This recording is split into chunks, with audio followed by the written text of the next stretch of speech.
कि आप जो गलती पिछले कई सालों से कर रहे थे कि आपको तो वोट देना है, किसी को दे दो भाई, हमें क्या फर्क पड़ता है, इनको आना है उनको आना है। लेकिन पहली बार आपको भी एहसास कर दिया कि उनको नहीं आना, इन्हीं को आना है। आप अपनी इस ताकत को बनाए रखिए। और मैं जो देख पा रहा हूं, मेरे सीनियर जो देख पा रहे हैं, आप अपनी सनातन संस्कृति को प्राप्त करेंगे, उसकी शुरुआत हुई है। लिहाजा इसके साथ साथ आपको अपने अंदर, अपने गिरेबान में झांकना पड़ेगा। ये वो लम्हे हैं कि जिस लम्हों में अगर आप कोई खता करेंगे तो 1000 साल के बाद तक नजर नहीं आएंगे, आप कहीं पता नहीं चलेगा।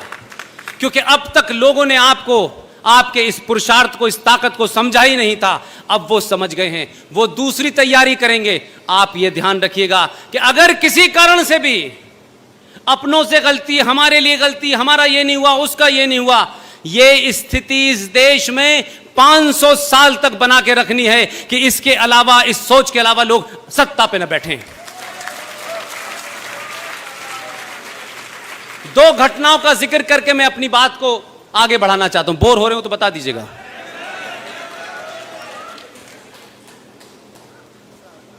इसलिए मैं आपसे कहता हूं, प्रकृति भी, और जिसे आप भगवान कहते हैं, वो मौका जरूर देता है आपको। ऐसा नहीं है कि मौका नहीं मिलता। ये तो ऊपर वाले की ताकत और आपका पुरुषार्थ, और इस देश के लोगों को सही समय पे सही चीज याद आ गई। नहीं, इतिहास का ये जो घड़ी है, ये भी वैसे ही चला जाता जैसे पटेल जी के समय चला गया था। लिहाजा मैंने कई जगह कहा लोगों से कि कुछ नहीं कर सकते भाई। इस देश में एक बात आप याद करके रख लें, किसी भी जाति के आप हों, आप अगर अपने परिवार में अपनी बेटी या अपनी बेटे को इग्नोर कर देंगे, उसको यह एहसास कराएंगे कि तुम महामूर्ख हो, तुम्हें कुछ आता नहीं है, तुम चुप बैठा करो। आज आप 8 साल के बच्चे से जरा कह के तो देख लीजिए ये बात। समय बदल गया, हम सबको बदलना है। इसलिए ये जो बार बार रफीक साहब के घर जाकर के सिवैयों की ईद खाने जाते हैं, मैं कह रहा हूं कि रफीक साहब के घर जाएं, ईद की सिवैयां खाएं या ना खाएं, लेकिन हफ्ते में दलित के घर का पानी जरूर पी के आएं। आप उनको नौकरियां दे दीजिए। ये तमाम सारी चीज हैं, लेकिन इंसान की एक भूख होती है, उसको नौकरी और पैसे से ज्यादा उस समाज के अंदर इस बात की कुंठा रहती है कि मुझसे क्यों नहीं गले मिलते, ये उनसे क्यों गले मिलते हैं, मुझ में क्या कमी है। वो हमेशा आपको दूर करेगी। उनको नौकरी नहीं चाहिए, उनको पैसा नहीं चाहिए, सिर्फ एक बार गले तो लगाइए। ये 22 करोड़ लोग जो आपसे अलग हो गए हैं, जो जय भीम और जय मीम के नाम से अलग हुए हैं, यही आपकी ताकत है। सिर्फ गले लगाइए, साथ ही सब ठीक हो जाएगा। आपको इसके साथ साथ मैंने इसीलिए कहा कि 1000 साल की गुलामी के रहने के कारणों पे जब आप चर्चा करेंगे, अकेले में करेंगे, सामूहिक करेंगे, तो ईमानदारी के साथ करिएगा। किसी पार्टी, किसी संगठन, किसी ब्राह्मण, ठाकुर, कायस्थ, इससे बाहर निकलिए। आपने अपने कारणों से अपने आप को कमजोर किया है। आपका दुश्मन उतना ही कमजोर था जितना आज कश्मीर में नजर आ रहा है, लेकिन आपकी अपनी गलतियों ने दुश्मन को मजबूत बना दिया। लिहाजा ये वो घटनाएं हैं कि जो 1200 साल पहले नहीं बने, वो 2019 में भी नहीं कन्वर्ट हुए, उनके लिए कितनी बड़ी बात है।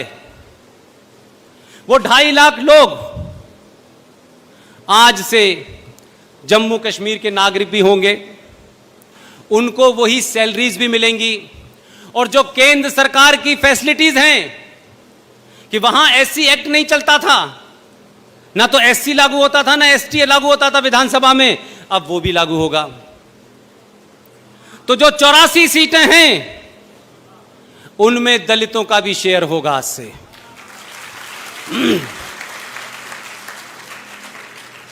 और दूसरी मेरी मांग है, सरकार सुने न सुने, समाज सुन ले, मैं समझता हूं कि जरूर पूरी होगी। ये मेरी कोई निजी मांग नहीं है। जिस झंडे को फहराने के लिए इस देश का एक महान सपूत बंगाल से निकला और कश्मीर में गया और कश्मीर में जाके जेल में डाला गया, और जो लोग उस षड्यंत्र में शामिल हैं वो आज भी जिंदा हैं। मैं श्यामा प्रसाद मुखर्जी के हत्यारों की बात कर रहा हूं। दो मांग है मेरी। सबसे पहले, जम्मू कश्मीर के अंदर 31 अक्टूबर को सरदार वल्लभ भाई पटेल का जन्मदिन है। सरकार ने फैसला लिया है कि यूनियन टेरिटरी घोषित होने के बाद जो पहला लेफ्टिनेंट गवर्नर बनेगा वो 31 तारीख को अपॉइंट हो जाएगा। उस लेफ्टिनेंट गवर्नर कोई भी हो, मेरी केंद्र सरकार से और खासतौर से होम मिनिस्ट्री के अंडर आती है ये मांग कि दुनिया का सबसे बड़ा नरसंहार, दुनिया का सबसे बड़ा एक्सोडस, पलायन अगर अपने ही देश में किसी अपने ही लोगों ने किया है, मूल निवासियों ने किया है, वो कश्मीर के हिंदू पंडितों ने किया है। उसके ऊपर कमीशन बनना चाहिए और इंक्वायरी होनी चाहिए कि किन लोगों ने रेप किया, मर्डर किया, कौन से वो 2500 लोग थे जिनको इन लोगों ने मारा, उस पर कमीशन बनना चाहिए। ये बात अलग है कि मुझे लगता है कमीशन इंक्वायरी पहले करेगी, बन भी गया तो इंक्वायरी चलेगी, तो जो जिंदा कातिल हैं वो वैसे भी अल्लाह के ज़्यादा नज़दीक पहुंच गए हैं आजकल। दूसरी मेरी मांग है कि जम्मू कश्मीर की ज़मीन अब भारत की ज़मीन है, किसी जिहादी की ज़मीन नहीं है, इस्लामिक स्टेट की ज़मीन नहीं है। आप सबको पता होगा 3 दिन पहले झंडा उतर गया है और एक झंडा लग गया है। यह बात अलग है कि 1992 में एक आदमी ने, जिसे आप कुछ नहीं समझते थे, यह देश कुछ नहीं समझता था, झोला लेकर गया था कि लाल चौक पे झंडा फहराऊंगा, रोक दिया था पुलिस ने। मैंने इसीलिए कहा कि आप क्या सोचते हैं, क्या करते हैं, कैसे करते हैं। आप उस परंपरा के लोग थे कि आपने पूरी दुनिया को क्या क्या नहीं दिया, पूरी दुनिया में आपका डंका था, लेकिन कुछ कमजोरियों के कारण बौने चोर, उठाई गिरे, लुटेरे, बलात्कारियों ने आपके ऊपर राज किया।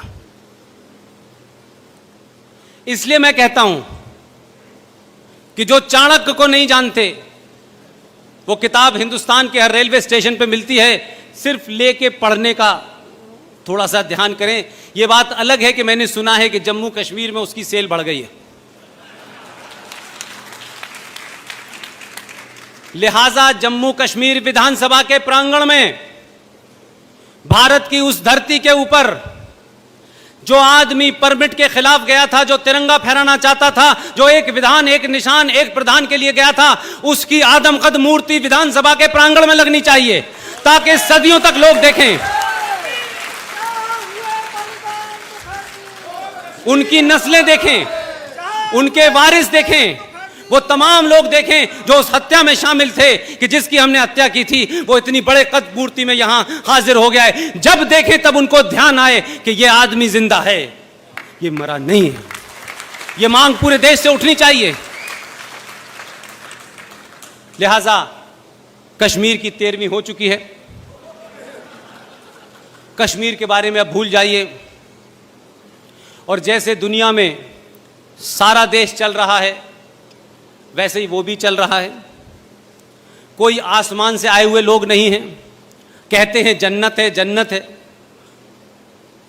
लेकिन अल्लाह ने चाहा है तभी तुम अंदर हो, अल्लाह ने चाहा था तभी तुम बाहर थे। तो ये जो बार बार इमरान खान कह रहे हैं, जो सिंह साहब सवाल उठा रहे हैं, सिंह साहब कह रहे हैं कि वो उम्मा हमारे साथ नहीं है, इमरान खान कह रहा है मुस्लिम ममालिक यानी मुस्लिम देश उनके साथ नहीं है। अरे तुम्हारे साथ अल्लाह भी नहीं है इस वक्त। लिहाजा आपने अल्लाह को बांटा कि इधर मुसलमानों पे अल्लाह का हक है, इधर भगवान का हक है, हमने कभी नहीं बांटा। हम 1000 साल गुलाम रहने के बाद भी हमारा अकीदा था, यकीन था कि एक दिन आएगा।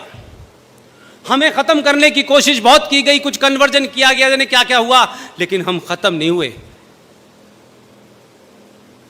लिहाजा अब उन्हें एक बात की चेतावनी देना चाहता हूं, इंशाअल्लाह कहना छोड़ दो। अब ये बात बनेगी नहीं, क्योंकि इस देश के राष्ट्रवादियों ने इंशाअल्लाह कहना शुरू कर दिया है। इसलिए जो साहब कह रहे थे कि मैं बिस्मिल्लाहिर्रहमानिर्रहीम कहता हूं तो लोग कहते हैं ये एक और सेकुलर आ गया। मैं इनसे पूछना चाहता हूं कि किसी सेकुलर के मुंह से आपने बिस्मिल्लाहिर्रहमानिर्रहीम सुना है? ये भी कहने की ताकत के लिए राष्ट्रवादी होना पड़ता है। लिहाजा अमेरिका, आर्मी और अल्लाह, ये तीन चीज मिलकर एक मुल्क बना था पाकिस्तान। अमेरिका नाराज है, आर्मी बेरोजगार है और अल्लाह नाराज है। अल्लाह जो है पूरी तरह से नाराज हो गया। उनका दुख यह है कि अल्लाह हमसे नाराज हो गया, लेकिन यह पड़ोसी में क्यों चला गया। मैंने कहा कि जो किताबें हैं उसको भी ध्यान से पढ़ो, जो तुम्हारी हैं उन्हीं को पढ़ो, हमारी मत पढ़ो, हम तो ऐसी बेकार के लोग हैं। उसी किताब में लिखा है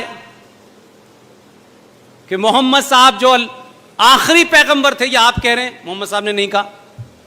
1,24,000 पैगंबर आए हैं,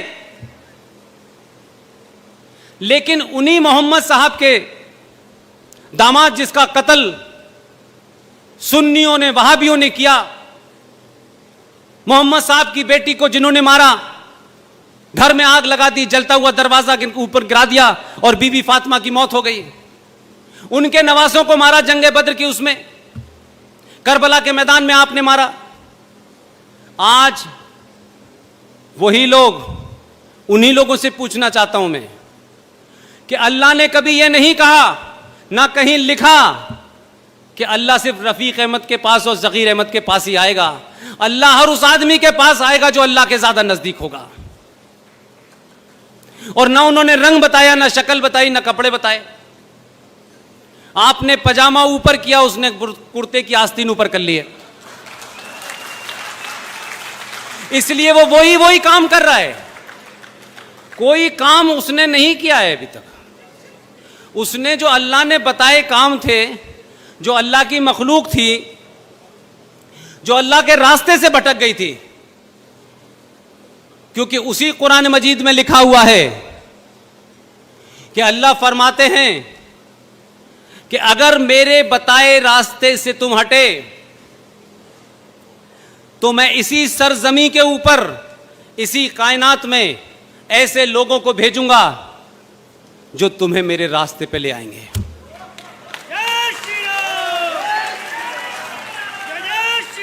उन्होंने कहीं यह नहीं बताया था कि वो मोदी नहीं होगा, उन्होंने कहीं नहीं बताया। उन्होंने कहा ऐसे लोग भेजूंगा, ये नहीं कहा था रहमान भाई भेजूंगा। अब ये उनको पता नहीं था। ये भी अल्लाह का इतना नेक बंदा है कि उसने पहले दिन से ही निकाह काम करना शुरू कर दिया है। तो जो निकाह हलाला की दलाली चल रही थी, जो एक अनएथिकल काम चल रहा था, जो गैर इस्लामिक, गैर कुरानिक था, 3 बार ऑर्डिनेंस ला करके अल्लाह की बात को पूरा किया है उसने। और जिन लोगों ने अल्लाह का नाम लेकर के जो जन्नत थी जिसे दोजख बना दिया था, वो भी उसी की ताकत से उसने 370 हटा दिया है।